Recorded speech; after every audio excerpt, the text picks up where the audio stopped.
Giniit ni Senador Kiko Pangilinan na hindi talaga maiwasan ang mainit na debate sa Senado na umaantong minsan sa pagtaas ng boses o sigawan. Git pa ni Pangilinan, huwag maging balat sibuyas. Anya, walang legal na basihan at walang kwentang ethics case complaint na ihahain laban sa kanya ni Senator Robin Padilla.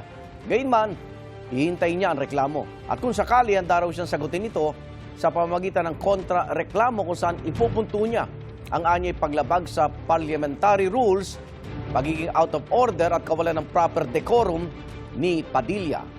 Meron din daw pagbabanta, pananakot, panindak si Padilla sa kanya. Dagdag pa ni Pangilinan, hindi ubra sa kanyang pambubuli at pasiga-siga.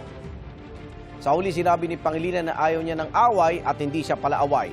Pero hindi niya raw aatrasan ng sinuman kung ang gusto ay ganito na anyay walang kwenta.